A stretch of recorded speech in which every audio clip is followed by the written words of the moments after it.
Olá, bom dia de novo. Estou aqui, nem esperei dar 9 horas, né? E já voltei. Você está no canal Espiritualidade Anarquista e a gente está trabalhando o tema qual?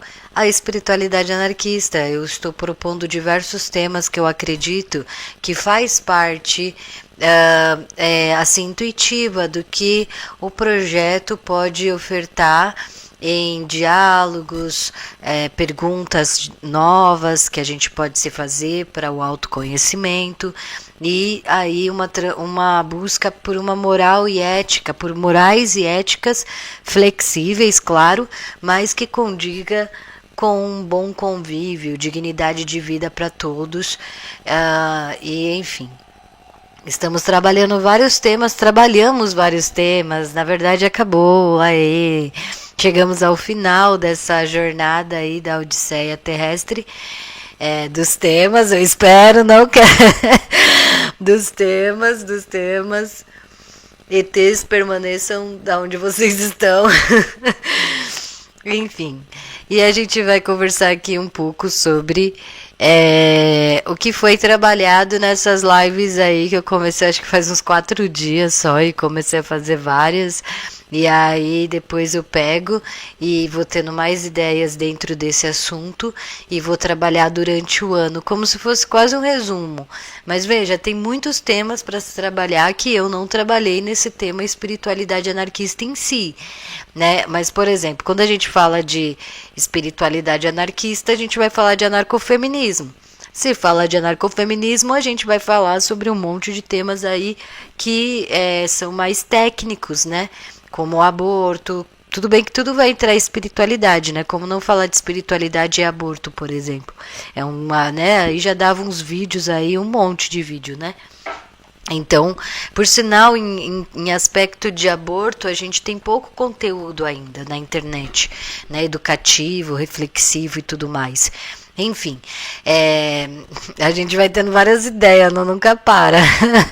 Enfim, o que eu tô querendo dizer é que aqui já foi mais um aspecto mesmo metafísico, existencialista, as diferenciações das coisas. Então vamos fazer o resumo agora. Vamos começar esse resumo. Então, tudo começou lá quando a gente falou, quando eu dou esse conselho. Busquem sempre o significado das palavras, né? Então, compreender a etimologia das palavras e como que ela vai se transformando conforme o tempo é importante para a gente conseguir dialogar, né? É importante respeitar a história da nossa palavra. Então, por exemplo, as pessoas têm mania de confundir metafísica com pseudociência, né? Confundir esoterismo com, sei lá, sei lá, esoterismo com metafísica, com um monte de coisas aí, né? Essa seita com religião, dogma com paradigmas, e enfim, a dualidade, como que é essa.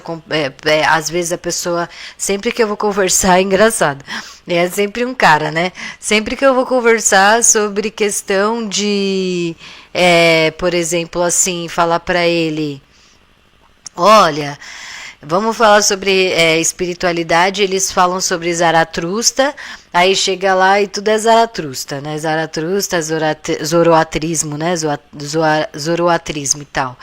Aí fica lá. Então, quer dizer, mas o zoroatrismo, ele é o princípio, mas né, já se complexou também, né? O Hermes Trismegisto é um grande princípio, mas as coisas também se complexaram, né, o esoterismo também se complexa, então, o esoterismo e a metafísica. Então, quando a gente vai lá para o pessoal do passado, a gente também compreende que, por mais visionários que eles sejam, as coisas também já caminharam, porque outros leram o mesmo que a gente está lendo, tiraram novas deduções, e aí a gente hoje tem essa questão firme aí de novas ideias dentro de vários conceitos. Afinal, nada se cria, tudo se copia, né? Quanto mais informação, quanto mais mergulhado você está em novas ideias, mais criativo você acaba se tornando automaticamente.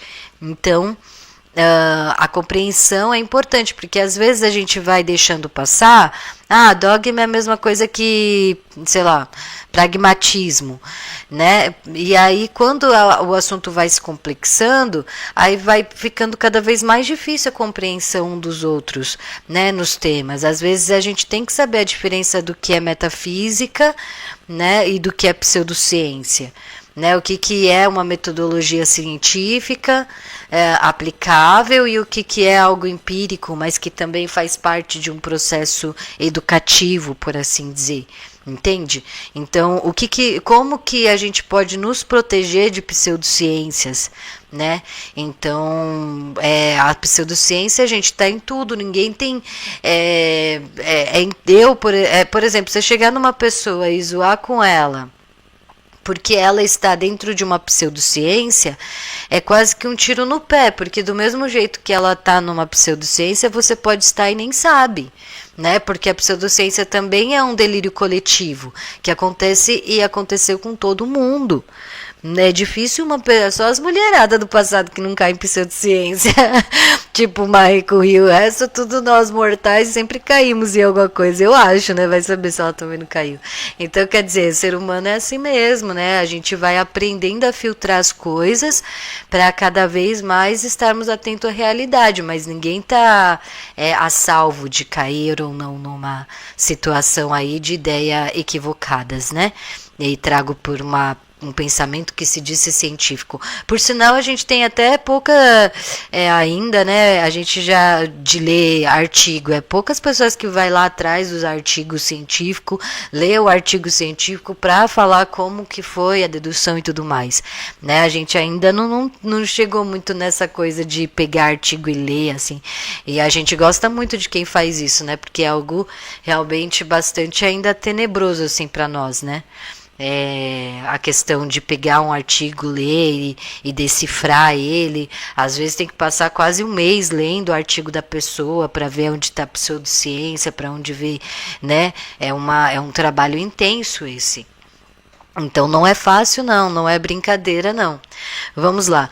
E outra, então, qual que seria os objetivos desses temas? Por que a gente está trabalhando esses temas? Então, o primeiro conselho se apegue ao significado das palavras, compreenda como que o outro vê o significado da palavra antes de adentrar um tema religioso, um tema espiritual e tudo mais, para que vocês consigam se entender futuramente, né? Porque conforme vai complexando a conversa, né? Então, se você é uma pessoa que quer tirar a pessoa da hierarquia, que nem eu, se você quer tirar ela das igrejas, se você acha que as igrejas não fazem bem para a comunidade e que a gente também, mas que a gente não pode ferir a fé das pessoas e tentar, né, como eu também penso, que a gente tem que tentar trazer uma força melhor para a comunidade, que ela ainda tem a sua fé e a sua espiritualidade, que é o caminho que ela criou para ter força emocional, mas ao mesmo tempo que ela não precise frequentar as instituições que pedem dízimo, que tem pastor, padre, que tem alguma autoridade muito forte ali dentro, principalmente quando tem conceitos patriarcais muito rígidos, né? Não importa de que seja, de que religião que seja, de que origem que seja, né? Se é hierárquico, se é opressor, que a gente elimine logo na raiz, certo? Então, não é porque é algo que veio do passado que de fato é ancestral, no aspecto de sabedoria coletiva, anarquista, socialista, libertária. Então a gente tem que estar esperto também, né? Tem tribos indígenas que a cultura é extremamente patriarcal, que é extremamente violenta contra as mulheres dali da tribo. E a gente trata como se fosse uma cultura normal, mas não, é combatível também, né? Então, por exemplo, tem aquelas mulheres que tem aquele negócio no pescoço e sobe assim, sabe? E aí sobe, todo mundo, ai que bonito, ai a cultura, mas ninguém fala das mulheres que estavam lutando contra essa cultura dentro da tribo, e que eram maltratadas e que não queriam de jeito nenhum usar aquele negócio no pescoço, porque aquele negócio no pescoço dá doença, né, e faz o quê? Faz com que as mulheres faleçam muito cedo. Então elas têm que colocar desde pequenas as argolas, né? Então, o que acontece? As mulheres não são escutadas. Parece que é algo que era algo que elas queriam, que era agradável, que era bonito da cultura, mas que na realidade tinha um fundo aí de um comportamento prejudicial às mulheres e que muitas estavam lutando contra. Vejam a questão de como as coisas são passadas para nós. Então, o que é ancestral, o que é cultural, também tem que passar pelo filtro anarquista, por assim dizer, né? O filtro do, peraí, a hierarquia existe aqui ainda? Né? Se a hierarquia aqui existe, até onde eu posso respeitar essa cultura? E respeitar no aspecto assim, né? Respeitar no aspecto de não, a gente não vai aceitar esse tipo de situação com as mulheres aí da comunidade, tanto quanto, né, a gente não aceita aqui. Isso daí já vai da dignidade humana universal, né? Então, veja como que é sensível esse assunto, na verdade, não é tão fácil assim. Minha cadeira tá quebrada e fica meio assim, fica meio que caindo assim, né? Mas o que acontece? O que eu estou falando aqui é sobre essa questão da dignidade da vida. Isso é bem sensível, não é fácil. De como lidar com isso, o quanto que a gente pode interferir, como que seriam as ações, enfim. Aqui eu estou tentando trazer essa dimensão realmente bastante delicada, mas que é existente. Então, o patriarcado é a primeira violência de todas. Ela existe desde o princípio, né? Do princípio dos princípios. Então, quando a gente tem mania de... quando fala de ancestralidade, é claro que a gente vai trazer de um jeito romantizado, né? As nossas culturas, tudo é aprendizado, tudo a gente aprende. Mas a gente tem que também ter um limite nisso. No que a gente escuta. Dignidade, então, então os objetivos, né? A desconstrução da ideia de gurus, a sabedoria é uma responsabilidade coletiva. Então, por mais que eu lute contra os gurus, a existência de gurus, né? O que seria o guru? É aquela pessoa que as outras vão esperar que ela dê a resposta das suas próprias atitudes na vida, né? Então ela não pensa com ela mesma a espiritualidade, ela não reflete com ela espera que o guru vai salvar a vida dela, né? E aí guru eu digo pastor, padre, pode ser também coach, pode ser mestres de seitas aí afins, pode ser, não sei, né? Até mesmo homens do passado são cultuados como guru, como Salomão, né? Por muitos grupos da maçonaria, sei lá.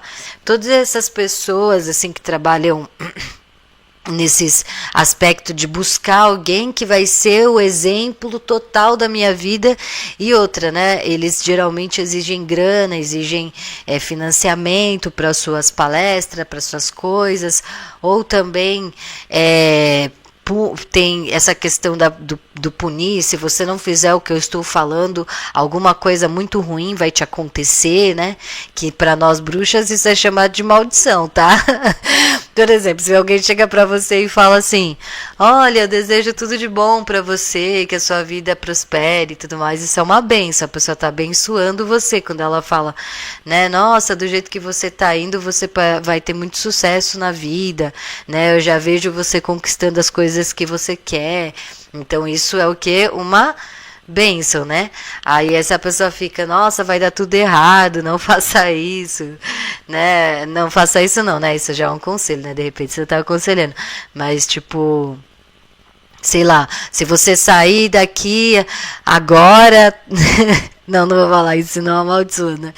Sei lá, gente, sabe? Você ficar falando, se você sair da igreja, tudo que estava acontecendo de ruim na sua vida vai voltar a acontecer de ruim de novo, pior ainda, né? Se você não pagar o dízimo, sei lá, as coisas ruins do mundo e do universo vão cair tudo sobre os seus costas e, né, Deus, né, cancelado, cancelado, cancelado. Não quero que nada disso aconteça com ninguém, tá? Não precisa pagar dízimo não, porque dízimo é ruim, faz mal. Mas entende o que eu quero dizer, né? Daí já é uma maldição, né? A pessoa já tá, né? Não tem, qual que é a diferença de uma maldição de um conselho, né? Então, a maldição, ela não tem por exemplo, assim, deixa eu pensar. A pessoa se organizou toda para fazer uma viagem, né? Tá tudo organizado bonitinho, todas as coisas estão bem, tudo mais, tá tudo indo bem.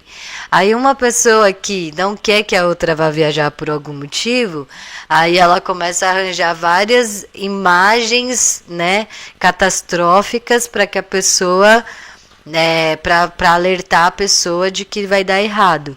Então daí já é uma maldição, porque não tem nada que realmente seja substancial para que a pessoa não saia.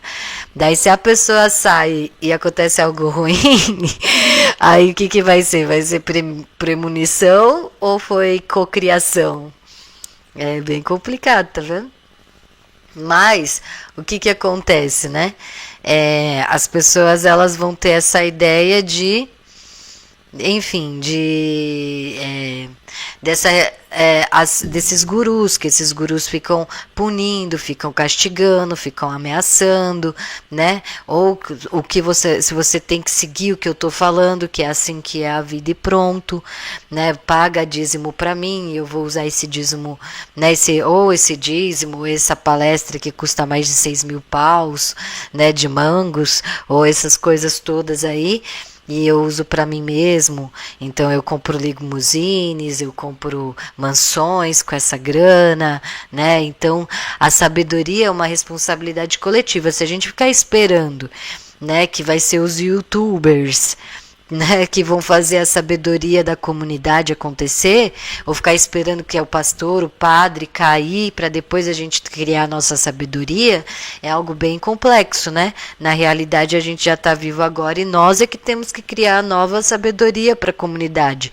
E aí através da repetição, é ficar falando a mesma coisa, distribuindo isso de diversas maneiras.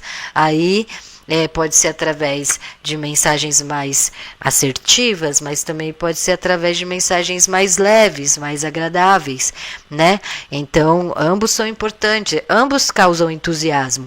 Você pode ter um discurso bem, digamos assim, agressivo sobre um tema e isso causar entusiasmo no coração das pessoas, né? Como você também pode ter um discurso muito amoroso, com muita ternura e também causar um entusiasmo nas pessoas.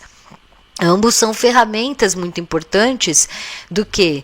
De trazer essa união de sentimentos. Qual que é a diferença da manipulação, né? Acho que estava até, enfim, da manipulação de massa para você fazer algo, direcionar essa galera para algo que você quer, né? E aquilo que é para bem geral, entende? Então isso é diferente. Quando você está realmente buscando um bem que é igual a todos, aí não é manipulação, aí você está trazendo a pessoa para a luz, né? Então, questão, por exemplo, da dignidade humana, casa, alimentação, moradia, né? Escolas, parques, hortas comunitárias, investimento do governo, direitos, isso tudo faz parte do coração que eu estou falando aqui, né? Não é de uma manipulação de massa como o pessoal vai falar, né? Tipo Gramsci, essas coisas aí. Não que Gramsci seja, né? O Gramsci parece ser muito legal, não tô falando dele em si, né? Mas não é uma doutrinação, né? Entende? Sei lá. É a sabedoria da gente criar a nossa própria cultura. Só que como é que a gente vai criar a nossa própria cultura se a gente fica consumindo a cultura deles o tempo todo? Às vezes passa o final de semana inteiro só na cultura deles. Entende o que eu quero dizer? Né? A Suassuna foi um grande guerreiro da luta, né, pela cultura brasileira, pela essa forma da gente preservar aquilo que era ancestral, as palavras. Então ele não ficava ficar falando palavras em inglês o tempo todo nos seus vocabulários, acho que até nunca, né? Então ele era muito contra essa colonização americana das palavras. Ele tem essa coisa de resgate da beleza da nossa, porque a gente, até nós então aqui de São Paulo, a gente é totalmente destoado da cultura do mundo, né? A gente tem todas as culturas e quase nenhuma nossa, de fato. Então a gente vê a importância da gente estar sendo acolhido pelo Brasil e poder aí experienciar outras pessoas que já vêm aí de culturas mais regionais, mais acolhedoras, assim, familiares ou ou algo assim. A gente aqui parece que tá num chip, né? Uma coisa mais videogame, sei lá. Enfim, tô divagando aqui, né? Então a responsabilidade é nossa, não vamos esperar derrubar os padres, pastores e todos eles para a gente começar a criar uma nova forma de dialogar sobre aquilo que a gente acha substancial e digno da nossa vida, né? Dos princípios de vida. Então, dignidade de vida como construção da moral pela ética. Então, qual é o moral que é mais atrativa, que traz mais o socialismo libertário para o nosso cotidiano hoje, né? A ética, então, é o que, ó? Direito à qualidade de vida dentro das experiências de ser humano. Então, a ética, ela é a lógica que leva a gente a elaborar a moral. Se a gente fala que a gente é antimoralista, mas na verdade a gente tem moral, então a gente é aquele moralista mais difícil de lidar, porque é aquele que não assume que é a favor da moral, né? Nega a sua própria moralidade e ainda diz que é antimoral, aí fica difícil de conversar. Então, o que eu estou querendo dizer aqui a pessoa que geralmente ela é antimoral, ela não vai carregar pautas de direitos humanos e dignidade de vida, porque a moral ela está intrínseca à ideia de convívio social. Ou eu estou errada? Posso estar errada, né? Eu estou entendendo a coisa dessa maneira. Então, bem, e isso é algo até bastante assim crucial na interpretação das coisas. Eu estava vendo o diálogo do Chomsky, né? E ele falando sobre essa questão da busca pela moral. Então, enfim, dualidade anarquista. É exatamente isso, tá vendo? Eu fui caminhando nos assuntos, um assunto vai levando ao outro, né? Então, a antimoral ou construção de uma moral libertária? Essa é a dualidade anarquista que eu tô querendo trazer aqui. Eu tô fazendo do meu jeitinho aqui, tá, gente? Então, ó, a moral é o comportamento social. Então, nós temos uma moral que pode ser boa, altruísta, que nos faz ter qualidade de vida para todos, como nós podemos ter uma moral ruim, né? Um comportamento social muito enraizado, geralmente, que na verdade não causa qualidade de vida. E a ética, ela é o raciocínio lógico sobre os comportamentos individuais e sociais, né? Então, qual seria o mais lógico de se viver e que nos leva a uma melhor qualidade de vida? É isso que o anarquista vai estar pensando dentro do pensamento socialista libertário. Então, qual é a melhor lógica? Quais são? Mas Ari, nenhuma moral é boa. Será que não? Então, eu acho moralmente errado um adulto dizer que uma criança tem que consentir com menos de 13 anos de idade, né? E eu nem acredito muito nessa questão de consentimento também, porque eu acredito mais no desenvolvimento humano mesmo, né? Então, não tem consentimento. Criança não consente, imagina, né? Para mim isso é imoral falar uma coisa dessa. Então, não tem a ver com a Igreja Católica, não tem a ver com nada disso, tem a ver com o respeito ao processo, né, o processo psicológico aí do ser humano, para a inocência da criança tem que ser protegida o máximo que a gente puder, né? Infelizmente, para mim até os 40, mentira, né, que eu tenho criança, né, eu cuido de criança, então a gente é apegado, né, às nossas crianças, nossa família. Mas eu tô brincando, é claro. Mas a inocência tem que ser expandida até o máximo que a gente conseguir aí dentro também do amadurecimento da mente da criança. Isso ainda é estudo, a gente está desenvolvendo estudo sobre isso, mas o que a gente já sabe é que ela não pode consentir. Então, a questão isso é moral, não é? Então, eu estou sendo moralista quando eu falo que eu sou inflexível com relação a isso? É meio complicado. Então a moral para mim, sim, ela se encontra na lógica ética, certo? E a gente vai ter vários outros. É moralmente errado um monte de coisas dentro do campo do racismo, dentro do campo da LGBTfobia, dentro do campo, enfim, né? A gente, por sinal, nós anarquistas, ao contrário, na minha opinião, a gente é bastante moralista. Não é moralista porque a gente é inflexível no que a gente pensa. Assim, a gente tem muita construção de moral durante muitos tempos, né? Você viver no caos do patriarcado é mais fácil, né? Você agora viver numa conduta moral, ética, com princípios que as pessoas conseguem te olhar e entender o que você está querendo passar de fato, né? E o seu comportamento ainda, você é um exemplo ainda, olha que incrível, né? Ou você conseguiu atingir um tempo aí de ser um exemplo de alguma coisa e tal. É algo que é grandioso, com certeza, né? Algo especial. Então, ou não, né? Então não tem nada ou nunca, entende como nas filosofias metafísicas do anarquismo tem sim a dualidade ali dentro, bem, né? Tem essa dualidade de para onde eu vou com tudo isso de liberdade. E eu nem falo de libertinagem em si, né? Porque se for, o que seria a libertinagem? Seria essa coisa de você pegar e obrigar alguém que não quer fazer algo fazer, né? Seria talvez fazer, tipo assim, insistir tanto para a pessoa dizer sim, tanto que daí a pessoa fica até meio zonza de tanto, né?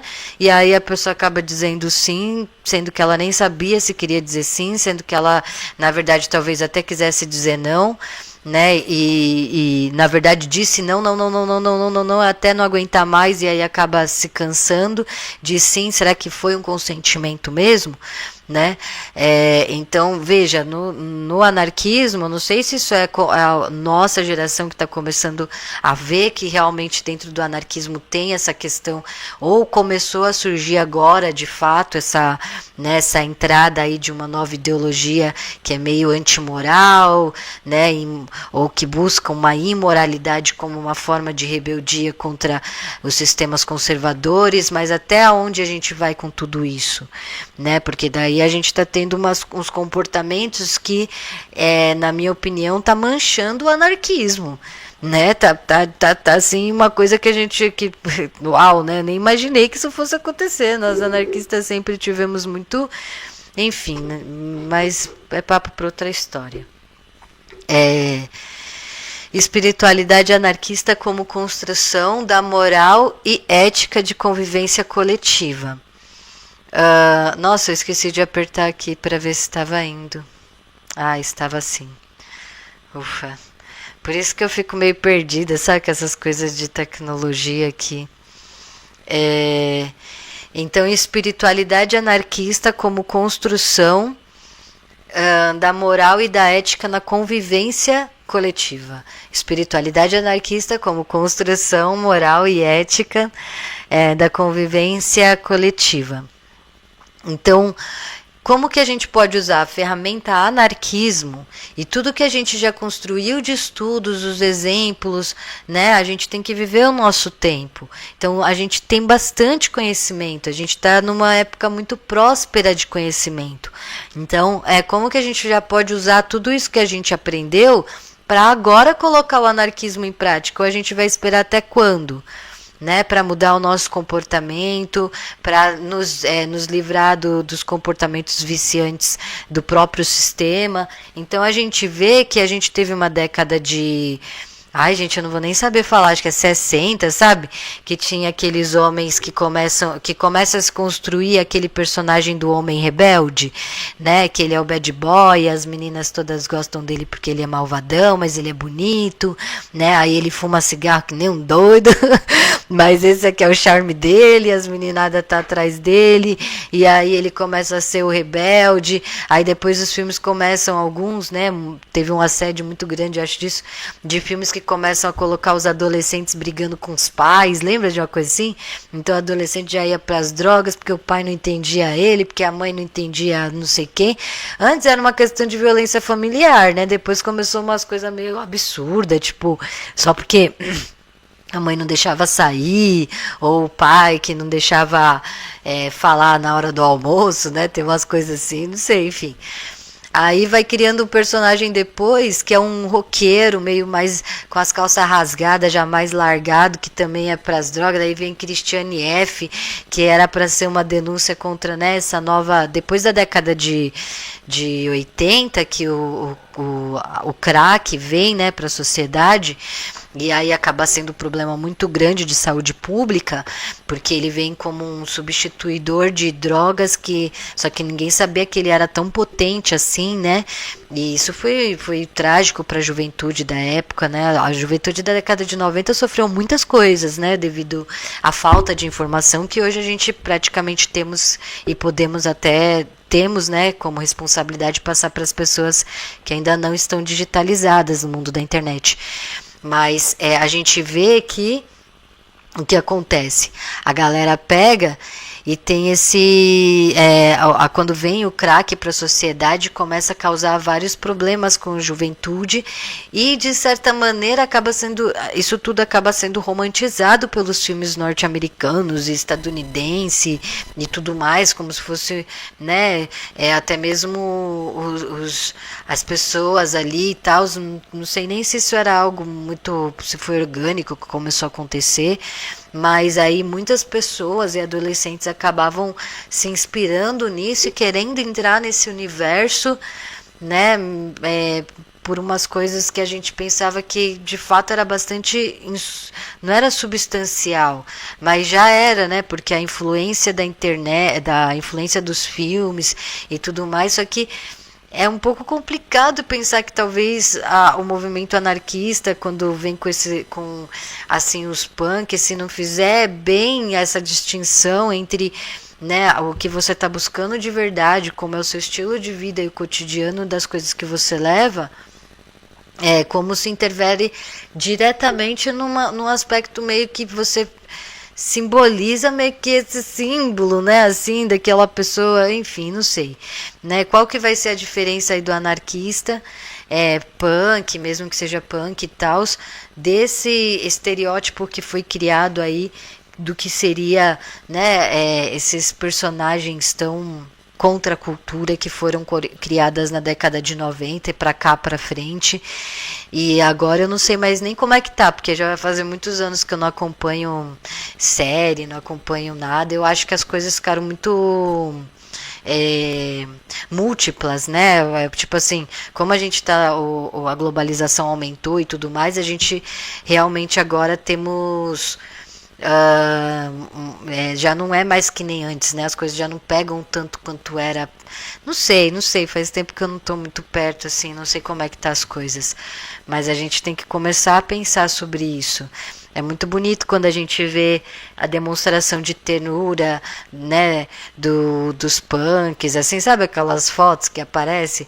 Né, ou aqueles festivais onde as crianças brincam todo mundo junto de boa, né, sem ser não sei, assim, porque daí atrai mais a comunidade. Eu falo isso, gente, por quê? Porque eu converso com muitas mulheres e muitas mulheres falam que não participam de movimentos muito assim, porque realmente se sente que é muito violento estar ali para as mulheres e tudo mais. Alguém tem que falar, né? Bem, falar de socialismo, eu não tô falando para mudar tudo, falando nada, tô falando para pensar, raciocinar sobre isso e a gente ver o que pode fazer dentro disso, né? Falar de socialismo libertário de forma poética, que una o coração no mesmo propósito, que é a dignidade de vida para todos. Né? Então, novamente, a dignidade de vida que eu falo é dentro do pensamento da escala de Maslow.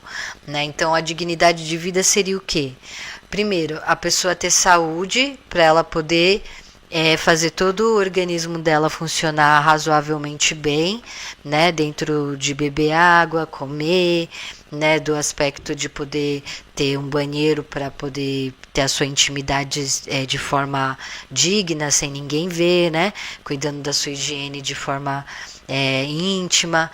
E isso é a primeira escala da dignidade de vida. Aí, ela tendo tudo isso, alimento e o corpo dela assegurado, a segunda vai ser o quê? Casa. Então, um lugar onde ela pode viver, onde ela pode deixar as coisas dela, guardar as coisas dela, né? Onde ela pode dormir, de forma segura, sem, né, sem se preocupar que alguém vai pegar, vai roubar ela ou algo do gênero. Que ela pode, né, que é limpo, que é um lugar limpo, então saneamento básico, por exemplo, tem a ver também, né, com essa segunda escala, que é a dignidade de vida. Uma pessoa que vive num sistema sem esgoto, ela está sem a dignidade de vida. Se você subir para o terceiro degrau, daí já vem a questão, qual que era mesmo? Eu esqueci, o terceiro degrau é, ixi, eu acho que é curso, né? Daí a pessoa poder estudar, se autodesenvolver. Então ela tem um espaço que ela pode estudar, ela tem o direito de fazer uma faculdade, o direito dela poder buscar conhecimento, né? Se aperfeiçoar num trabalho, num hobby. E aí vem o quinto degrau de Maslow, que seria a dignidade dela ter a possibilidade de trabalhar para a comunidade, né? Ela poder ser... Não, ou é a busca do... eu acho que é isso, é autoconhecimento espiritual. Não, não tá certo. Ela poder trabalhar para a comunidade, ela poder ter um trabalho, né? Um trabalho digno, que ela recebe um valor, né? Que seja perto da casa dela, que ela não precisa se deslocar muito longe, né? Que as pessoas desse trabalho respeitem ela, que ela tenha uma valorização dentro desse local. Né? Então isso faz parte da dignidade de vida, da escala de Maslow. E aí o sexto degrau, que é então ela participar realmente, ela sentir que está co-criando coisas boas para a comunidade. Então um trabalho que ela realmente fale, olha, esse meu trabalho ajuda o pessoal, né? Eu sou uma força aqui contribuidora mesmo, né? E não eu estou trabalhando para alguém ficar rico, ou trabalhando para um produto que eu não acredito, né? Ou para uma coisa que eu só vou porque eu tenho que ganhar dinheiro. Então essas coisas estão acontecendo porque a gente está no capitalismo patriarcal, mas nós sabemos que o desejo das pessoas é trabalhar com algo que ela se sinta valorizada. Todo trabalho é valorizado, gente, né? Tudo é importante, mesmo que a pessoa ache que não, mesmo que seja para o capitalismo, a pessoa ainda assim é importante dentro das possibilidades dela, como ela, se você não pode trabalhar com algo que você acha realmente importante para a comunidade, só você sorrir para a pessoa, né? Você tratar bem as pessoas ao seu redor, você fazer um trabalho bem, né? Fazer o seu trabalho de forma honesta, já são formas aí de você proteger o seu emocional dentro do capitalismo. Eu conheço pessoas que trabalham, por exemplo, no banco e elas ficam bem tristes porque elas acham que estão explorando as pessoas, né? Deixa eu ver aqui, eu acho que é muita coisa para eu falar. Eu achei que ia ser menos coisa, mas é muita coisa. Então, deixa eu ver, tá certo. Eu vou tentar ir mais rápido. Eu achei que era menos coisa, mas tudo bem. Então isso faz parte, né, da importância aí do propósito da escala de Maslow. Então, e o sétimo degrau, o sexto degrau, então, já é a espiritualidade, quando você se sente importante na comunidade, que você já tem o seu autoconhecimento, você proporciona para as pessoas, e aí você já está co-criando a realidade coletiva, todo mundo junto. E, gente, é claro que isso eu tô falando da dignidade de vida que a gente tem que lutar para que todo mundo possa ter, para essas pessoas, para todos nós experienciarmos o total do nosso, o máximo do ser humano na Terra, né? A experiência de ser humano na Terra. Então, autoconhecimento e participação social. É isso que eu estava falando da escala de Maslow, né? Então, quando você tem o autoconhecimento, a espiritualidade anarquista é isso, né? O objetivo é o autoconhecimento. E então, quando você tem um autoconhecimento, você sabe quem você é, você sabe o que você quer direcionar na vida. O que você vai acabar fazendo? Você vai saber como participar da sociedade. Cocriação. Não é uma coisa mágica, né? Você dá a oportunidade de cocriar, então você fala, universo, me dá ideias de como fazer isso acontecer. E o universo vai falar, claro, vou te dar as ferramentas e vou te dar as pessoas certas, né, que vão te ajudar, vou auxiliar você com ideias inovadoras para que você faça acontecer. A jornada pode não ser fácil, mas você pode fazer acontecer. E às vezes é mais fácil do que a gente pensa. Então a gente está vendo cada vez mais pessoas fazendo coisas incríveis. Porque não somente as ferramentas estão mais próximas, mas também as pessoas estão acreditando mais em si. Né? Então, quanto mais a gente fizer incentivar isso, né, mais a gente vai ter a possibilidade de uma revolução socialista libertária. E talvez a gente já esteja mais próximo do que a gente imagina. Então, se você está pensando que o socialismo libertário está muito longe, né, saiba que Rojava não é tão longe. Então, você está construindo a sua história agora. Certo? Aí você vai falar pra mim, aí já vem a dualidade anarquista. Ah, eu não quero ficar na história. Ah, eu quero ficar na história. Né? Mas você é um anarquista, como é que você vai não querer ficar na história de alguma maneira, né? Como um dos revolucionários, daquela pessoa que construiu o anarquismo, ó, você vai chegar para os seus netinhos e falar: fui eu que construí o anarquismo no Brasil. Entende o que eu quero dizer? Eu conheci fulano de tal que fez não sei o que, entende? Ou você vai ser aquele que vai dizer assim, ah, eu não fiz nada, fiquei do mesmo jeito que eu tava, eu fiquei. Tudo bem, entendeu? Mas eu acho que é melhor você ter história para contar. Enfim, autoconhecimento e participação social. Então a espiritualidade ela vai te levar a um sistema de você querer participar da comunidade quando você está dentro. Se você vai estudando o taoísmo, por exemplo, né? Você estudou meditação, você estudou, sei lá, gente. Você vai acabar aí querendo ser uma pessoa como no filme Avatar, o tio Airo, né? Da lenda do Avatar, a lenda de Yang. Então, o que acontece? Ele é um mestre taoísta de uma inspiração da humildade, da simplicidade que nós buscamos, nós anarquistas. Os benefícios do autoconhecimento proporcionado pela espiritualidade anarquista e como isso influencia na participação social do indivíduo, amor livre e inteligência emocional, né, que a gente falou lá no outro vídeo. Então, quando a gente fala de amor livre e inteligência emocional, a gente está falando de metafísica existencialista muitas vezes, e a gente está falando também desse comportamento espiritual até, né, de coletividade, esse comportamento que melhor condiz para todos, né, que faz todos se sentirem felizes e acolhidos, no máximo que a gente puder. Mas isso é difícil no mundo capitalista. Isso é muito difícil no mundo patriarcal capitalista, onde os desejos são intensos, né, e as experiências de vida são escassas, em diversos níveis, por exemplo, financeiro. Muita gente acha que no Brasil a mulher já está totalmente emancipada. Tem gente que pensa assim, que aqui tem muita liberdade, nossa, né? Mas e a questão financeira? Será que ainda não é bem discrepante? Né? Tanto porque mas eu trabalho numa empresa que homens e mulheres ganham igual.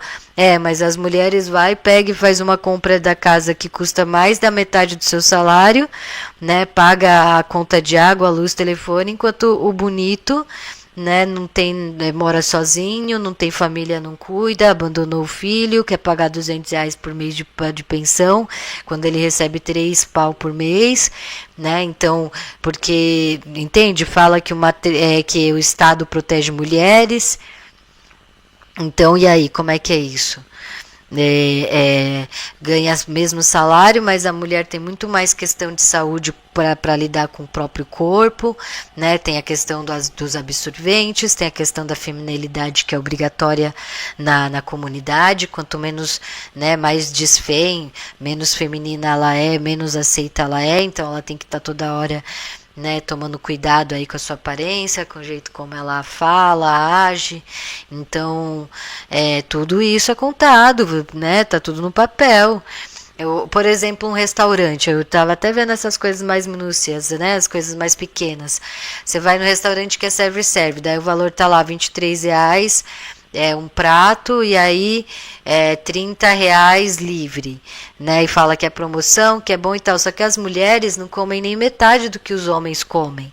Então, acaba ficando o self-serve não compete para a mulher. Aí o que acontece? Na verdade, as mulheres estão pagando a parte que os homens estão consumindo. Entende o que acontece no raciocínio? Eu não sei se eu consegui me fazer entender, mas até nisso nós mulheres, por ser negligenciado o sexo biológico, o materialismo, até essas pequenas coisas a gente acaba pagando mais caro e a gente não percebe, né? Então o capitalismo patriarcal tem as suas formas de tirar o dinheiro da mulher ou mesmo o amor da mulher. Então, são as mulheres que querem gastar com presente com os sobrinhos quando elas estão trabalhando. As mulheres, mesmo quando ela não tem filhos, né, ela está sempre ajudando na casa, ajudando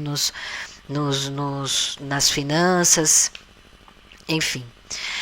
Diferente dos homens, que 70% abandonam seus filhos e família. Espiritualidade sem hierarquias. Os malefícios da hierarquia no livre pensamento. Então, a gente está claro, né? A espiritualidade anarquista, ela é em busca para criticar as instituições, né? As hierarquias, esses dogmas religiosos, principalmente patriarcais, mas não só patriarcais, né? Mas como que, por exemplo, o budismo pode ser uma forma de tirar dinheiro das pessoas também, mesmo aqui no Brasil, que não é uma cultura tão forte, né? Como que as religiões, até mesmo o taoísmo eu percebi que também teve vertentes patriarcais muito rígidas. Então, uma filosofia, ela tende a cair no erro. Todas elas, até o anarquismo, né? Não tem nada que está protegido. A única coisa que protege uma ideologia de não cair no erro é se ela coloca como princípio as mulheres e crianças na frente, dentro do sistema capitalista patriarcal que nós estamos vivendo. Então, se ela coloca mulheres e crianças, ponto, né? Aí, hierarquias, fim das hierarquias, aí já vai começar a não ter mais erro na hora das horas das decisões das coisas, né? Então, o livre pensamento das pessoas é altamente ligado à espiritualidade dela, porque a espiritualidade é o emocional. Então, digamos assim, a pessoa está lá e desde pequena ela é obrigada a ir para a igreja, e desde pequena ela escuta que se ela não for uma boa pessoa, né, ela não pensar do jeito que o padre falou, do jeito que a Bíblia falou, da interpretação do padre, ela vai acabar se lascando no inferno. Então, quando ela vai dormir, né, à noite, e ela começa a refletir sobre o dia a dia dela, se ela começa a refletir um pensamento que leva ela a questionar a igreja, ela automaticamente se assusta. Ela automaticamente imagina que tem um demônio perto dela. E aí o que ela faz? Redireciona o pensamento dela para voltar, né, ao quadrado lá que estavam colocando ela. Então, o pensamento da espiritualidade voltado a um dogma, o que esse dogma é? É um fantasma que persegue a pessoa o dia inteiro, né? E aí não deixa ela ter o livre pensamento. Ao contrário, né, ela fica até brava com pessoas que tem livre pensamento, ela fica brava. Por quê? Porque a pessoa está assustando ela, né? Está assustando ela dentro do dogma dela. Então a gente quer assustar as pessoas ou a gente quer tirar elas dos dogmas? Será que assustando é uma ótima ferramenta? Talvez seja uma das ferramentas, mas será que não teria outras ferramentas da gente fazer isso? A espiritualidade falou muito disso para mim. Às vezes, quando você pode usar a espiritualidade para assustar as pessoas, né? Mas será que é isso que é a missão? Então, veja como é intenso esses diálogos. O nosso objetivo enquanto revolucionários é tirar a pessoa do medo e mostrar que ela está com medo de algo que, na verdade, não condiz com a realidade, né? Não porque ela é uma pessoa que ela sei lá, um debate, sabe? Tô debatendo com você e vou mostrar que você tá errado e que você não é inteligente e que não sei o que. Não, né? Mas tipo, mano, você. Vamos logo entender a situação porque eu preciso de você na luta política, né? Você é importante pra mim, por isso que eu quero tirar você desses dogmas, né? Pra você poder dormir à noite sem medo. Me fez lembrar de uma história que eu tinha uma aluna, né? Aí essa minha aluninha, ela tinha 12 anos de idade. Não, ela tinha 13, 14 anos de idade, ela era roqueira. E ela gostava do Slipknot, não sei o que, né? Aquela coisa toda produzida e tal ali no rock. E aí ela me contou que ela entrou no rock, por quê? Porque um dia ela estava com a mãe dela, foi para a igreja, e ela não era roqueira ainda. E o pastor chegou e falou assim, olha, essa menina aí tem o mal, ela carrega o mal nela. E a mãe dela falou, nossa, por quê? Né? E a menina falou que ela era toda tímida, né? Não sei, mas tem um demônio atrás dela. E esse demônio fica perturbando a cabeça dela. Daí a mãe dela falou, nossa, me ajuda a tirar, pastor. Dele, olha, agora eu não posso que eu tô ocupado, mas depois a gente vê isso, tá bom? Tchau, e foi embora. A menininha ficou, imagina, uma menina de 10 anos. Aí o que aconteceu? Ela foi dormir à noite, né? E ficou pensando que tinha um demônio ali do lado dela, né? E aí passou um dia, passou outro, e o pastor não tirava aquele demônio e ela não conseguia dormir, que ela era criança. Então o que ela fez? Na internet ela viu que tinha a banda Slipknot e eles eram amigos dos demônios, então ela resolveu ser amiga do demônio também. Né? E aí ela tava lá nessa ideia de gostar do Slipknot, de bandas de rock e tudo mais, né? 14 anos e a mãe tava doida, né? Imaginando que o demônio realmente conseguiu pegar ela, né? Veja como é que é a dinâmica, né? Reflexiva, e quem que se lasca mais é a mãe, né, tadinha? Mas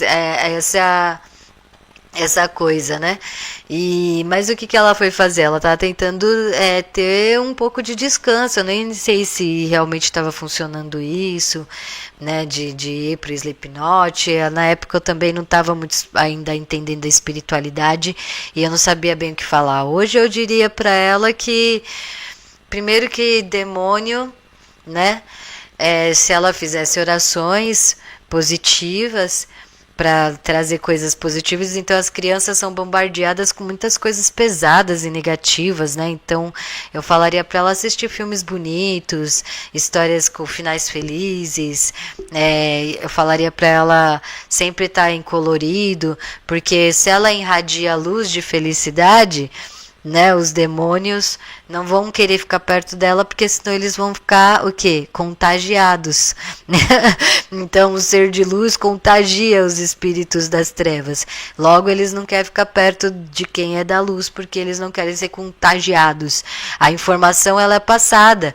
Por exemplo, um anarquista, quando ele fala assim, olha, eu sou anarquista, uma mulher que ela chega no ambiente e diz assim, ó, eu sou anarcofeminista, e faz aquele silêncio, bruf, né? Ou a mulher que fala assim, eu sou ateia, aí todo mundo fica em silêncio, aquele silêncio mórbido, aquela coisa, né? Ou a mulher fala, eu sou lésbica, né? Daí aquele silêncio. Esse silêncio já é a informação sendo passada de tudo que aquilo significa e está significando naquele momento. Então, o momento do silêncio não é um momento de fato constrangedor. É um momento em que, como se estivesse fazendo um download na cabeça das pessoas, né? Então, é claro que aí vai ser da resistência ou não das pessoas trazerem a humanidade dentro disso. Mas esse silêncio já é isso, né? Aquele impacto que causa toda a reflexão do peso das palavras, né? E da representatividade de uma pessoa falando aquilo. Então, enfim, já já está passando a mensagem, né? Já está passando, já desde ali já é o início da semente sendo plantada. E depois o importante é que essa pessoa revolucionária saiba nutrir devagarinho os assuntos. Então, depois que você plantou a semente, Aí joga pequenas informações, né? Seja objetivo, vai indo devagar, sempre lembra do seu próprio processo, como foi para você aprender aquele tema, aprender sobre anarquismo, quais foram as suas perguntas no início, né? Todo novo assunto, toda pesquisa e tudo mais tem os seus princípios de pergunta que depois você vai ver que vira padrão de outras também. Então, mas você é a favor do aborto? Não, mas ninguém é a favor do aborto. A gente vê o aborto como uma questão de saúde pública, né? A descriminalização do aborto, né? E trazer isso para a saúde pública. Então, aí vai, entende? Já vai trazendo, todo mundo vai ter essas perguntas primordiais, né? Eu tô trazendo muito esse tema. Anarquismo e a sagrada feminina. Então, a importância de ser mulher, a importância de ser mulher e ser feminino na construção da ética e da moral social e cultural. Gingiana Azad, Mulher, Vida e Liberdade. Consciência de classe sexual. As mulheres unidas, enquanto mulheres, enquanto reconhecimento dos seus corpos, porque nós estamos cuidando das crianças, nós estamos cuidando da nossa comunidade nesse caos capitalista patriarcal, nesse mundo adultizado feito para homens, né? Então, anarcofeminismo. Anarcofeminismo, que é o socialismo libertário. Então, o ecoanarquismo também entra no sagrada feminina, né? O que é natureza é sagrada feminina, sagrado masculino, sagrado feminino, né? Então, a importância de ser mulher, essa parte é a mais que eu estou falando aqui, é a mais difícil de falar, porque mulher é fêmea adulta da espécie humana, né? Fêmea adulta da espécie humana, e que a gente está sofrendo uma desconstrução da palavra mulher, propositalmente, e isso está interferindo diretamente nas políticas públicas. Então, por quê? Porque a gente está se artificializando, a gente está saindo da natureza, ao ponto da gente não conseguir mais nem saber o que é material, o que é biológico, né? Se você não sabe definir o que é ser uma mulher, como que você vai defender mulheres? Ai, meu Deus, aí o que acontece? A gente está passando por uma obscuridade no sagrado feminino ainda, visto que a gente passou por muito tempo de apagamento, né? E aí a gente tenta trazer de volta, a gente é ridicularizada. O que é bruxa? Bruxa, primeiro, foi um termo pejorativo que a Igreja Católica na Idade Média utilizou, né, para poder xingar as mulheres e poder roubar os seus filhos e fazer, né, o que quisesse com as crianças. Então, aí para sequestrar mulheres e crianças, eles chamavam elas de bruxa para justificar prender, para justificar pegar o filho dela, né?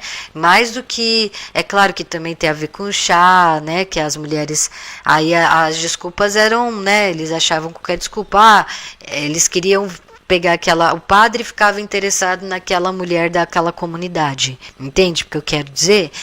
Só que ele não podia ir lá simplesmente pegar ela e levar embora, então ele criava uma história que dizia que ela era bruxa porque ela fez tal chá e tudo mais, mas no fundo é porque ele queria aquele corpo para ele, entende? Então, ou aquela criança para ele, ou não só o padre, o soldado, o burguês, vai depender da negociação dos homens dali, era de ouro da maçonaria, né? Então, vamos pensando nessas questões. Aí chega agora e a gente ainda vê muita resistência dos próprios grupos de esquerda de pegar esses temas para si, do sagrado feminino, Gingiana Azad. Agora eu tô vendo o pessoal já distribuindo, né, coisas sobre o tema Gingiana Azad, e a questão é que vai aumentar. A gente já chegou no final da questão anarcofeminista, né? A gente já está no ponto final já dos estudos, por assim dizer, da compreensão de tudo isso. E isso é um ponto crucial para o feminismo atualmente, né? A consciência de classe sexual. Os homens têm consciência de classe sexual, eles se reconhecem, eles se protegem, né? E nós acabamos protegendo esses homens. E a gente não se protege ainda, né? Nós mulheres ainda não aprendemos a nos reconhecer como classe sexual. A gente já conseguiu várias coisas, mas enfim. Então, o anarquismo e a sagrada feminina é isso. O que é mulher enquanto um ser material? né? Feminismo materialista. E o que é ser feminino? Né, que seria uma questão metafísica da dualidade humana, que refere-se, o feminino refere-se ao quê? A um conjunto de análises simbólicas e cognitivas que refere-se a uma expressão. Por exemplo, a lua é considerada um aspecto poético para as mulheres, né? Na maior parte das culturas e histórias, a mulher é relacionada à lua.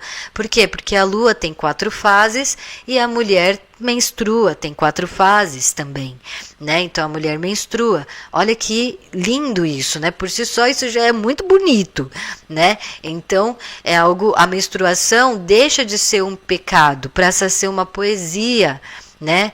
Porque antes a igreja falava que a menstruação era um pecado da natureza, né? Da natureza maliciosa da mulher. Agora não, a Sagrada Feminina fala que não, que a menstruação é uma coisa linda da mulher, é algo maravilhoso dela, né? Algo que conecta com o todo, que conecta com a lua, os mistérios da lua, né? É a deusa dos 10.000 nomes. Me deu seus mistérios de deusa, né, a sua sabedoria de deusa. Então, esses são os cânticos do sagrado feminino, tanto das bruxas naturais, Wicca e afins. Então, o que acontece? O feminino vai então se relacionar, a lua é definitivo para essa compreensão, tá, gente? Então, a lua, ela ilumina a noite, então ela ilumina os mistérios da vida. Ela é a poesia, ela é a metáfora. Então, o que isso significa na nossa compreensão enquanto mulheres? Também, ou quanto homens dentro disso, né? A lua, ela brilha para os homens e para as mulheres, para a natureza em si. Então, o sol também, não faz distinção. Aí o feminino, então, vai estar ligado ao quê? Ao aspecto da ternura. Nós mulheres gostamos da ternura, né? Do carinho, né? Do cuidar. Isso não são mas são aspectos universais. Sim, eu estou falando do feminino, metafísica, que se refere ao que nós criamos de simbolismos e cognições para aprendermos a conversar um com os outros, entende? Então as palavras vêm de várias origens, as conceitos vêm de várias origens, e aí tem o conceito do ser feminino. E ok, isso não é positivo nem negativo, na verdade é positivo, traz criatividade humana. Não é para negar isso, que a ternura pode ser um aspecto do feminino, que o amor, porque nós mulheres temos esse instinto maternal dentro de nós, a maioria. E maternal não é de ser mãe, mas maternal de ser amar, de ser amável, de cuidar de alguém, de satisfazer esse desejo que a gente tem de acolher, de abraçar, né? De escutar, de tranquilizar o coração, né? De fazer parte do amadurecimento do outro emocional, não no aspecto de deixar ele desrespeitar a gente, mas de sermos ombro amigo, de aconselhar, né? De ver a pessoa progredindo, de a pessoa chegar e falar, nossa, você me ajudou naquilo e agora olha como eu estou melhor, fazer parte dessa autoestima da pessoa. Nós mulheres temos essa coisa muito mais forte do que nós vemos nos homens, né? Tanto porque senão as mulheres é que abandonariam suas famílias, mas o que a gente vê é as mulheres cuidando das suas avós, né? Dos familiares quando eles envelhecem, a gente vê as mulheres ajudando a cuidar dos sobrinhos, às vezes até dos filhos das amigas, né, mesmo quando elas não têm os seus próprios filhos, né, as mães, então, nem se fala o quanto que as mães se dedicam às crianças. Mas a mulher, nós temos, eu não estou querendo romantizar dificuldades aqui, né? Então também nem padronizar comportamento de mulheres, né? Tem mulheres que não querem ser mãe, tem mulheres que não se dão muito com a maternidade no aspecto Não quer cuidar das pessoas, é mais individualista. Mas, assim, e tudo bem, ser individualista tá bom também, tá até uma proteção, também é um estilo de vida, normal, normal. Né? Não tô aqui dando valores. Às vezes até é importante ser mais individualista do que também ser muito entregue. Tem essas discussões também do feminismo. É tudo, eu tô trazendo aqui o discernimento da ideia toda, né? Mas a gente ainda vê que eu pelo menos, gosto muito de cuidar das pessoas ao meu redor, né? E muito das minhas tristezas porque eu queria cuidar mais e não dá, né? E tudo mais. Então, não sei se isso seria agora um homem que também tem essa coisa feminina. Aí sim, entende? Então, o ser feminino ele vem com a imagem assim. Tem o ser feminino e o ser masculino, e isso está dentro de nós. E aí nós expressamos isso. Então, uma mulher, por exemplo, pode ter o lado masculino mais forte nela. Por quê? Porque ela é que é a trabalhadora da família, assim, no aspecto de que ela conseguiu riquezas. Para isso ela teve que brigar com muitas pessoas, né, para proteger a si mesma e a sua família, os seus filhos. Então nós vemos umas mulheres, principalmente mais velhas, que são bastante duronas, né, são bastante rígidas, mas ao mesmo tempo, por quê? Porque essa rigidez fez ela sobreviver no capitalismo patriarcal, até mesmo com poucos relacionamentos com homens, né, sendo chamadas aí de todo tipo de nome, mas ainda assim com a cabeça erguida, né, briga pelos seus direitos, não aceita o patrão pagar menos do que ela merece, né, e mesmo que ela corra o risco de perder o trabalho, ela não baixa a cabeça, e aí dessa maneira ainda assim consegue bastante sobrevivência na comunidade. Então essa mulher é uma mulher que tem o seu lado masculino muito forte, o seu lado masculino resistente, né? Ela demonstra coragem, ela demonstra vivacidade, ação, iniciativa, e isso faz parte do lado masculino, daquele ser masculino. E o ser feminino, né, expressado é aquela. Então a gente vai é fluido a expressão do ser feminino e o ser masculino durante o dia. Ora você vai estar expressando mais ternura, amor, carinho. Ora você vai precisar expressar mais reatividade, principalmente se você está vendo que você está sendo ameaçado. Então você vai ter que saber lidar com essa energia também, porque você também não vai poder extrapolar. Você vai ter que aprender a negociar, né, para economizar energia e tudo mais. Aí entra no aspecto do expressões corporais, que também dá um assunto bastante longo que a gente pode trabalhar, né? Inteligência emocional, no aspecto, por exemplo, das microexpressões. Isso é pseudociência, Ari. Calma, calma. Quando a Ari fala, as coisas ficam legal. Calma, a gente conversa sobre tudo isso. Mas dentro desses aspectos aí, tudo mais. Então, o ser feminino e o ser masculino seria essa distinção que a gente faz de forma poética sobre as expressões que a gente está tendo. Então, uma pessoa que demonstra coragem, né, numa situação difícil, é um lado masculino ativo, né? E uma pessoa que demonstra, a mesma pessoa pode demonstrar depois, no mesmo ato de coragem, um ato de ternura, de abraçar, de cuidar, que daí já seria o lado feminino, que dialoga bem com o lado masculino. Certo? E aí vai ter ideias, por exemplo, do magnetismo pessoal, que diz que quando uma pessoa consegue conciliar os dois, né, ela consegue ter o quê? Magnetismo pessoal, carisma muito forte. Então, por exemplo, o Fred Mercury, ele demonstra, pelo menos, né, que tem essas duas energias muito fortes. Ao mesmo tempo que ele consegue ser muito terno, ele também consegue ser muito, né, ativo, muito forte. Então, isso seria a expressão do ser feminino e ser masculino. Tá mais a ver com sentimentos, né, do que com relação a uma forma empírica de ver a vida, assim, meio abstrata, até mesmo por exemplo, as mulheres têm um jeito mais assim, né, mais dançante, enquanto os homens têm uma postura mais assim, tal, tudo mais quadrado, né, poderia entrar nisso, mas num certo tipo de limite. Porque o que acontece? Vem o patriarcado e pega esse ser feminino e ser masculino e transforma num papel de gênero. E esse papel de gênero, ele é obrigatório fazer, né? Ele é obrigatório a seguir. Se você não seguir esse papel de gênero, o que que acontece? Aí acontece que, na verdade, esse papel de gênero é obrigatório. Por quê? Porque a mulher vai ser colocada num ponto de escravização e o homem vai ser colocado ali como vai depender. Então, o homem depende, né? Ele vai ter o status dele ali, mas a mulher é sempre escrava. Então, o papel de gênero a gente vê espalhado por diversas culturas patriarcais.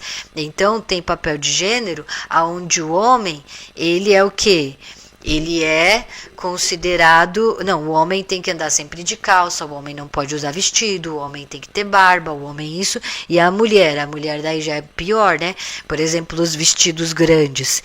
A mulher saía correndo, né? Por que as mulheres eram obrigadas a usar vestidos compridos, grandes e pesados? Porque é mais difícil dela correr, né? Mais fácil dela ser pega. Né, os vestidos são mais fáceis de levantar para fazer maldade com elas. Então, tudo a gente vai vendo que tem um porquê. Por que o salto alto?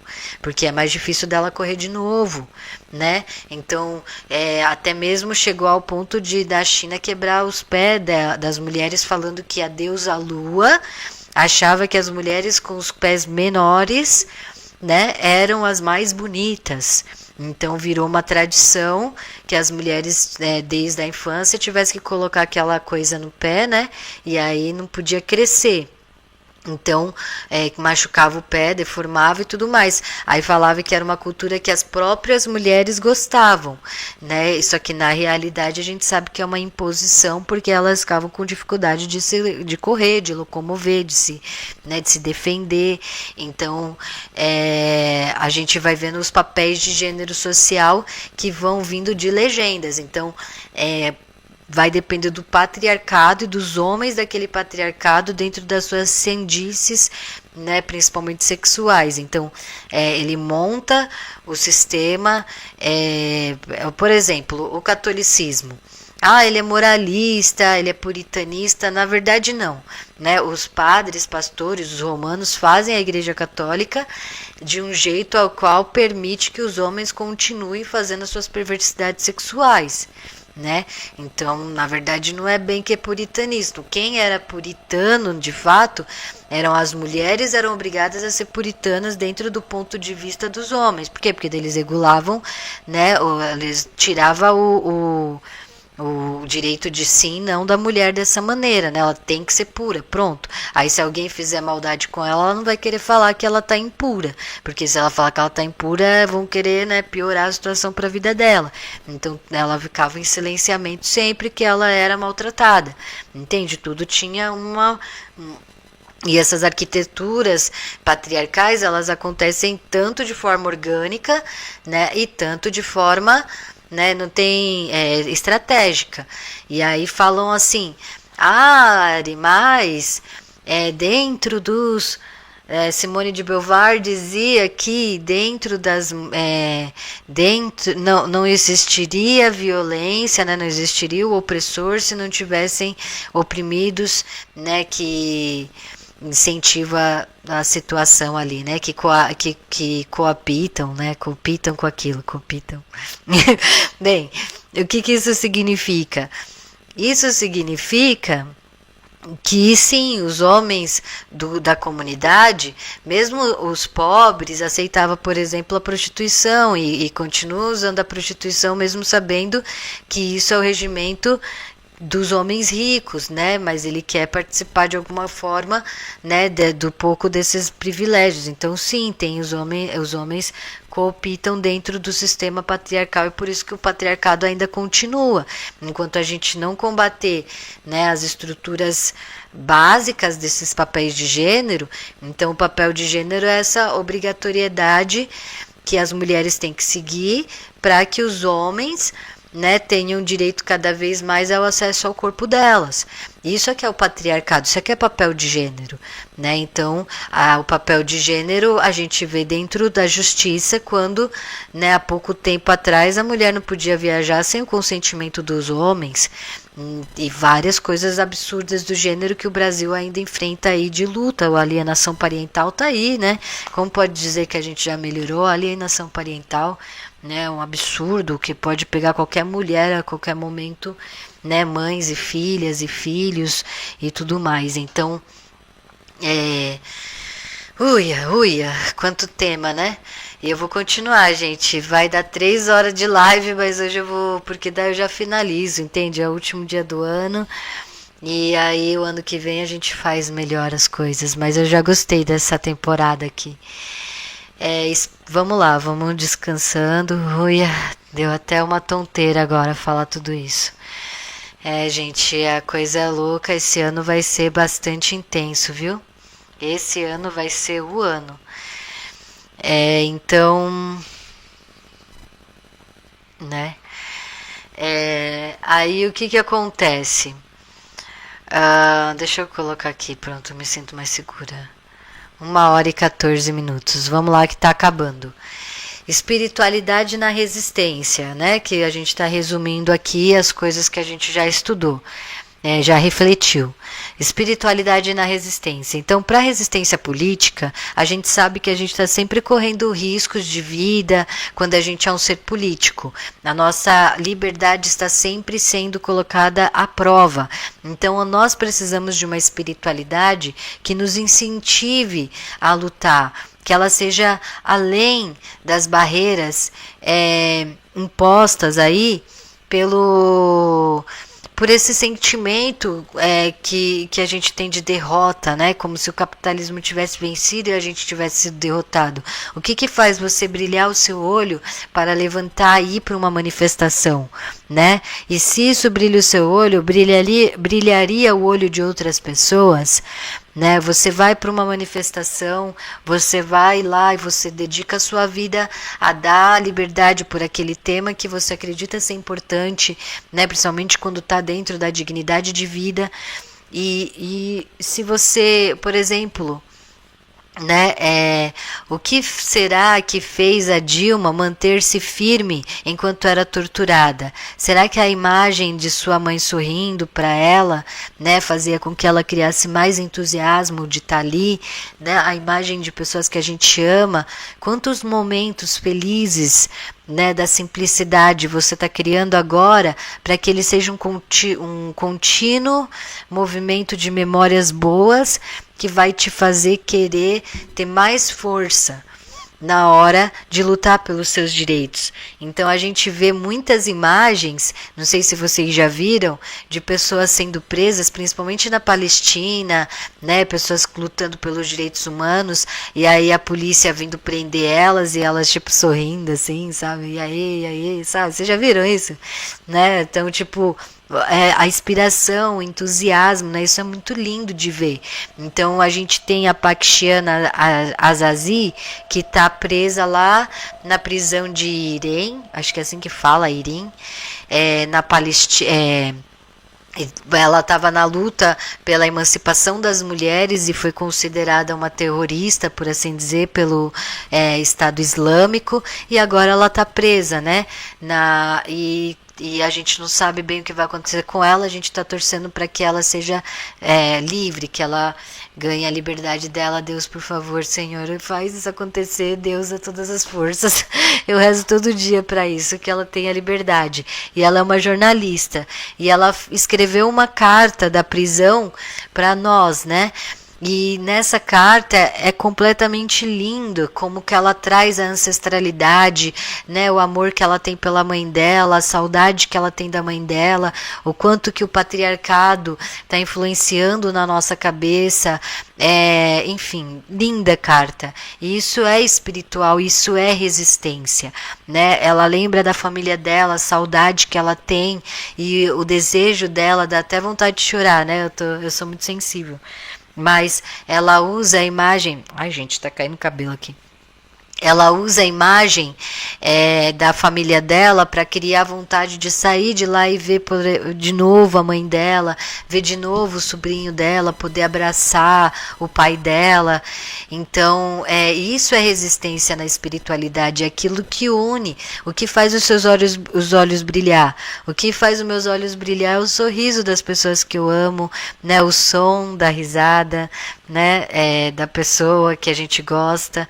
Então, isso que é a resistência à espiritualidade, o quanto que você está buscando, o quanto que você está atrás desses pequenos momentos que você divide um sorvete com alguém, que você vê que aquela informação que você deu, que um dia te ajudou, agora está ajudando outra pessoa. Então, isso é resistência da espiritualidade anarquista, né? O que faz o coração de um revolucionário acender tão forte que, mesmo quando está sob ameaças, continua lutando sem desistir. Né? Então, a importância um dos outros, quando a pessoa falar e não desista, continua falando. Por mais que seja, né, uma frase tão de clichê, pode ser, mas às vezes a gente precisa e é constante, não é uma só vez na vida que a gente vai, porque às vezes a gente assiste um filme e aí o cara vai lá e recebe um conselho e esse conselho muda toda a vida dele e ele fica rico, né? E não é assim, na vida é diariamente que a gente vai incentivar as pessoas ao nosso redor a continuarem a fazer as coisas acontecerem, né? Então, é uma fogueira, o nosso coração é uma fogueira, os nossos relacionamentos são uma fogueira, e a gente tem que ficar alimentando, reacendendo, né, de alguma maneira, não importa que seja só você mesma, enfim, aí tem várias ideias que a gente pode perseguir. A esperança de um mundo melhor. Né? Então, o que dá tanto prazer na revolução? Né? A esperança de um mundo melhor, o prazer de proteger quem se ama, a sensação de pertencimento, o ego existe. Quando descobrimos a melhor essência do nosso ego, transformamos em poesia cada momento que temos. Então não é para destruir o ego e quem você é. Por exemplo, as coisas que você gosta, as vivências que você teve na sua vida são importantes e trazem sabedoria, né? Não importa se você é homem ou mulher nesse caso, o jeito como você lida com o seu dia a dia, o que você pensa que é o amor, o que você pensa que é o ódio, todas essas coisas fazem o seu ser, o que você gosta de comer, qual é a sua fruta favorita, a sua cor predileta, o livro que você gostou de ler, qual é o nome da sua mãe, do seu pai, né, as histórias da sua mãe e do seu pai. Então isso faz tudo ser você e é único, isso é a sua identidade. Ninguém consegue tirar o ego de uma pessoa. O ego é o ego, né? É esse corpo aqui, ó, essa estrutura e toda a história. Um dia eu me machuquei, caía né, aqui eu caí da bicicleta e agora eu sou esse pontinho aqui também, ó, tem essa cicatriz aqui, tá vendo? Isso faz parte da minha história, do meu corpo. Então, não é pra fingir que eu nunca caí da bicicleta ou que eu não me considero uma pessoa incrível, bonita, né? Tipo assim, nossa, como ela se acha. Sim, eu me acho, né? Se eu não achar o meu ego bonito, eu vou esperar quem que vai achar, né? Eu me acho linda, bonita, esperta, atraente e tal, né? E esse é o meu jeito de lidar comigo mesma. Eu me acho, e espero que os outros também achem, né? Mas se as pessoas não achar, pelo menos eu tô me achando mesmo. Não me achando melhor do que ninguém. O meu ego não tem como um ego ser melhor do que o outro ego, né? Todos os egos têm a sua própria história, a sua construção. E se a gente estivesse no sistema socialista libertário, quanto mais de cientistas a gente já não teria, quanto mais egos de pessoas aí, né? Mais pessoas. Quanto mais ciência a gente teria, mais poesia, mais música, mais o capitalismo faz o quê? Regula a miséria, né? Ele é o regulador da miséria. Então é isso. As práticas espirituais, então, a gente também falou sobre isso. Então, práticas espirituais seriam as práticas que nos levam ao autoconhecimento. As práticas espirituais podem ser coletivas, mas a gente tem que estar atento a essas práticas espirituais coletivas, se elas têm força hierárquica. Tem até seita religiosa anarquista, tô falando real, que já tá vindo com essa ideia de falar que não pode ter convênio só de mulheres, porque isso é separatismo. E aí fica falando o quê? Um discurso antifeminista, né? Dentro do anarquismo, tem tudo que vocês possam imaginar. Eu já vi anarcomonarquia, né? Então imagina, né? Temos de tudo na internet e na globalização. Mas no mundo da era de Aquário. Mas a questão toda é a seguinte: práticas espirituais, elas são para nós anarquistas aquilo que leva a um autoconhecimento, uma compreensão das coisas da vida. Então, meditação, né, não tem a ver com esoterismo ou místico. Meditação tem a ver com reflexão, tem a ver com você se voltar para si mesmo, olhar para dentro do seu corpo, analisar sua respiração, né? Tem várias práticas meditativas de diversas maneiras. Até você escutar uma história quietinha, observando a pessoa falar, né? Eu adoro ficar ouvindo a pessoa contar uma história assim, somente quando ela está muito apaixonada pelo que ela está falando, né? Aí fica lá quietinha, ouvindo, né? Isso é uma forma de meditar também. Então, a alimentação é uma prática espiritual. Você parar de comer carne, se você pode. Você diminuir no sal e no açúcar, se você pode. Se você tiver coragem e força para largar vícios também, vá em frente. Então, exercícios físicos, como que um revolucionário vai deixar de fazer exercício físico, né? Precisar correr da polícia, gente. Então, exercício físico, cuidar da sua própria alimentação, ser uma máquina forte contra o sistema. E o contato com a natureza é essencial para a espiritualidade anarquista. Então, a natureza guarda a sabedoria, natureza mãe terra, Gaia, já volta para o sagrado feminino novamente, entende? Então, natureza vai levar nós às filosofias femininas, né? A filosofia feminista, emancipação das mulheres, o materialismo, no feminismo materialista.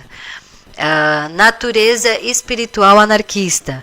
Então, insights com a conexão com a natureza. Quando você vai para a natureza, você medita com a natureza, um dia de banho de rio, olhando, né? Você estudando o paganismo e aquelas religiões que divinificam a natureza, né, o vento, o sol, as estrelas, essas coisas, você pode ter bastante poesia de sabedoria e aprender muito sobre a natureza. Então, quando você vai para a natureza, ou você estuda sobre a biologia, ou se você estuda sobre ecossistema, tudo isso tem a ver com a espiritualidade anarquista, ecoanarquismo. Materialismo biológico. A natureza também vai te trazer essas pesquisas. Então, como você vai entender a plantação, a agricultura, né, os animais, você vai ir para o materialismo biológico, para a biologia das coisas. Mulher e feminino como centro do respeito à dignidade.